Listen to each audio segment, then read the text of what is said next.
Hello，大家好，我係莎莎。今日咧就係之前應承咗大家會講8個唔同嘅中日韓品牌出嘅一啲半烤嘅凝膠夾貼。咁考慮到 Gel Nail 最大嘅一個特點咧就係佢好持久啦。咁所以我每一款咧都會盡量保持至少10至14日咁去測試下佢嗰個持久度嘅。但係亦都因為咁樣咧，我就每款都只可以試到一次嚟做呢一個比拼啦。咁整個福利懶人包就係如果你信得過我嘅一啲感想嘅話呢，咁我可以先講咗個總結俾大家聽先嘅。我覺得最好用呢，其實就係呢一個韓國品牌嘅 Ohora。咁而其次呢，就係呢一個中國出品嘅 HEYUSE 藥起大晒嘅 UC 系列。咁而第3名呢，就會呢個上海牌子嘅 Danny Tony 嘅。咁但係如果你話我都有興趣想聽下分析同埋用後感嘅話呢，接落嚟就會由我最推介嘅第1名開始，就逐一咁介紹我嘅比評呢。主要會跟3個因素去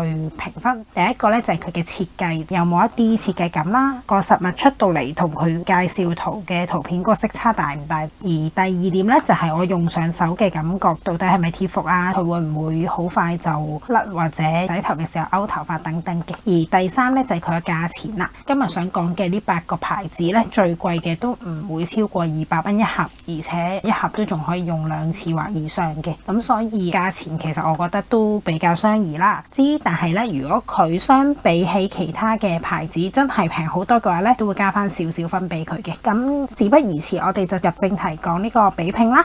咁就好快講翻到底乜嘢係 Gel Nail 凝膠貼嘅。如果之前已經聽過或者已經知道嘅朋友咧，就可以飛咗呢一段啦。Gel Nail 咧，顧名思義就即係用呢一個嘅 UV Soft Gel， 即係光療嘅甲油膠作為佢嘅原材料啦。咁而半烤嘅意思就係話佢先係固定咗自己本身嗰個夾貼嘅一啲設計，貼上咗自己本夾之後咧，都要再照燈令到佢完全去硬化。Gel Nail 比起其他嘅夾貼成品咧，會更加貼緊你本夾嘅夾型啦，因為佢材料係 soft gel 嘅關係咧，佢出嚟嗰個光澤感咧都會比起其他嘅一啲甲油膜或者貼紙會更有光澤。再者咧就係佢嗰個持久度都會更加高嘅。咁一般用2至4個星期都係冇乜問題嘅。咁而且因為佢會相比起貼紙會厚啲啦，咁所以佢都會修飾下你本身指甲弧度不足啊，或者一啲小瑕疵嘅問題嘅。咁但係頭先提到啦 Gel Nail 佢必須要照 UV 燈啦，同埋佢貼嘅時候咧，因為厚少少，所以佢都會要翻一啲基本嘅技巧，特別係喺一啲邊位按壓嘅地方。如果唔係咧，就好容易會勾到頭髮噶啦。咁如果想知翻多少少，可以喺我個 channel 度揾翻之前嘅比拼片，有詳細介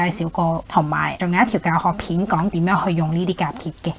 試用完幾款之後咧，我最中意嘅就係呢個韓國嘅牌子 Ohora 啦。咁佢嘅定價咧，呢隻有大鑽色嘅款式咧係14,800 won，total 有30貼嘅。官方嘅講法咧就話佢預你係貼2次嘅啫。Ohora 咧係有超級多唔同風格嘅款式設計嘅。咁有啲係比較成熟啊、氣質啊，另外仲有啲可愛款啊、卡通啊嗰啲全部都有嘅。我揀咗呢2個咧，都係一啲比較氣質漸變暈染風啦。另外仲會有少少呢啲大嘅金屬飾品喺上面嘅。咁佢嘅金屬飾品咧係已經黐實咗喺上面固定咗噶啦，就唔需要你自己再貼上去咯。好處就係好方便啦，但係咧有少少缺點就係你唔可以隨意咁換咯。咁佢係呢一隻指甲就一定係喺呢一個款式上面咁樣啦。咁而另外咧，佢呢啲有大鑽色嘅夾貼咧，都會跟埋呢一個叫做 Protect 嘅一個保護貼，貼咗上去個指甲會比較平服少少，再黐呢一個有鑽色嘅夾貼上去就會更加貼服，嗰個持久力會做得好啲。相對起其他嘅牌子咧，我用落都覺得佢算係非常之透薄。貼咗上指甲之後咧，用手按壓邊位，用翻小木棒去撳實佢嘅話咧，已經可以好足夠噶啦。而佢嘅光澤感咧，亦都係咁多款裏面最好嘅。我試用嘅時候黐咗2個星期咧，佢都完全冇失去光澤。咁唯一嘅小缺點咧，就係因為我揀呢2個款都係有金屬嘅一個飾品啦，佢大概4-5日到啦，嗰個金屬嘅位咧就開始有少少刮甩咗，同埋有啲生鏽變色嘅情況。咁另外就係洗頭嘅時候咧，嗰個金屬圈咧都有少少嘅卡頭髮嘅，嗰個程度就還可以。只要洗頭嘅時候慢少少，小心啲，棘一棘嘅時候輕輕解翻開都 OK 嘅。咁但係因為佢嗰個金屬飾品嘅表現就遜色少少啦，我自己嘅建議咧就大家可以揀翻冇飾品嗰啲，一來平啲啦，二來用起上嚟會更加持久方便咯。咁第二名呢，就係呢個 HeyUC 躍起大晒嘅 UC 系列，係佢哋品牌自家設計嘅一個產品嚟嘅。佢嘅標準定價係人民幣80蚊，會有2條，分別用一個黑色嘅膠袋密封包裝好，然後再用一個泡泡袋包住俾你。佢嘅設計每張甲貼咧長度係3.4cm 左右啦，咁所以如果你嘅指甲唔係特別長嘅話咧，你可以做到1指2貼，咁所以一條甲貼咧可以用上2次嘅情況下，嗰個價錢就會平好多啦。咁佢而家推出咗嘅款式選擇咧，大多都係一啲花卉啊、純色或者閃片為主。咁你可以揀選幾個唔同嘅款式，然後自己去做一啲混搭啦。UC 系列嘅 Gel Nail 佢嗰個產品介紹圖咧，都係會有一個調色過於重手嘅問題嘅。咁所以我都會幾強烈建議大家可以去翻直播間睇睇個實物。咁普遍嚟講咧，我覺得呢個 UC 系列都係比較透薄啦，貼上手咧會稍微透翻出嗰個游離線，即係指甲上面白色位置嗰條邊緣線出嚟嘅。咁如果係比較中意一啲自然風格，唔係太浮誇嘅路線嘅朋友咧，就會比較適合啦。咁另外佢嘅貼服度咧都做得好唔錯，我試用嗰2個星期咧，基本上都冇乜出現話洗頭會卡頭髮嘅嗰啲情況。咁唯一比較差咧就係佢嗰個光澤度嘅表現。用咗上手第2、3日開始咧，你會見到個光澤感咧係慢慢咁磨走咗。相比起頭先第1名嘅 Ohora 咧，佢嗰個光澤度就冇咁持久啦。但係考慮到佢嗰個價錢其實都只係 Ohora 嘅1/3左右啦，咁我覺得以性價比嚟講咧，呢個係個非常之好嘅產品嚟嘅。而第3名嘅 Danny Tony 咧，係之前嘅評比片都已經有提及介紹過噶啦。佢係一個上海嘅品牌啦，專門出各種風格嘅一啲凝膠美甲。咁一盒有28張唔同 size 嘅甲貼，買翻嚟到手嘅實物咧，基本上同佢嗰個介紹圖係冇乜色差嘅，顏色同埋設計咧都非常之吻合，尤其係佢一啲暈染嘅款式咧都做得非常之自然，好靚，色澤嘅飽和度亦都好高嘅。不過相比起頭先講嘅 HeyUC 咧，我覺得 Danny and Tony 嘅甲貼咧就稍微會厚少少。